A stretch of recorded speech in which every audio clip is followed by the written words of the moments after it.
Hello, my name is Dylan Webb. This is my Lab 10. We have the Mux and the demux and the Mod 4 counter. So first I'm going to cover the Mod 4 counter, which is going to be on the far left right here. So we have the set, clear, J, K of both flip-flops on the chip tied to VCC.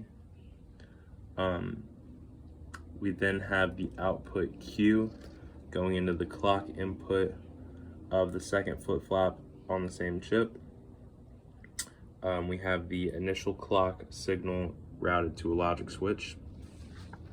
We then have Q1 and Q2 outputs at 15 and 11 routed to the inputs of our demux, our serial inputs of our, the serial inputs of our mux and the data inputs of our demux. And what those are doing is the counter is basically telling the mux and the demux which inputs and outputs that are going to be selected. So if we do a 0, 1, we're going to see that input 1 of the mux and output 1 of the demux are both going to be active low, and the demux will be active low and the mux will just be an active high. So the counter is going to depict which input and output we are accessing from the mux and the demux.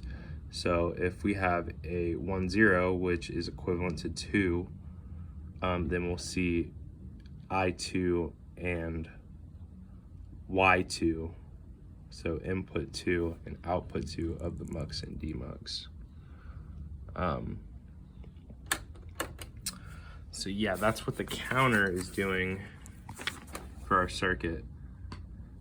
Here we have the mux, which has its inputs tied to 0, 1, 1, 0 from the data switches, and the pins 11 and 10 are receiving the outputs of the flip-flops.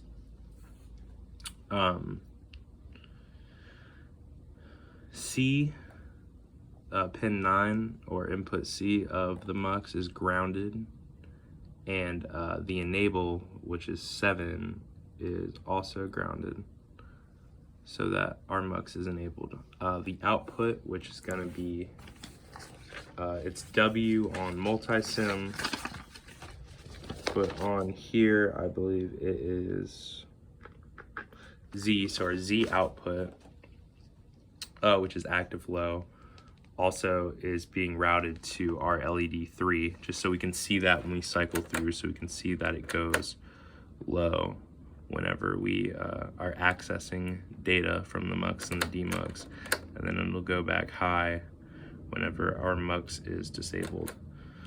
So, and when it is low, it means we are accessing it and we are using it. So that Z output is then going to be routed to the 5th pin of our demux, which is the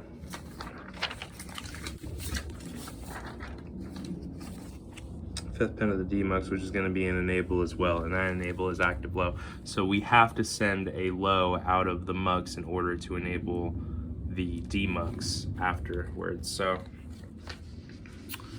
A and B pins 1 and 2 of the demux are receiving the clock values. The 3rd input, which is C, is tied to ground. The 4th the 4th input is also tied to ground of our demux.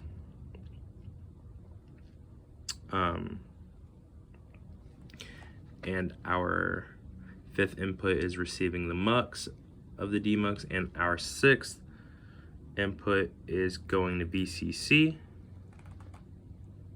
which you can see right there, over there. And then all our outputs are going to the LEDs over here.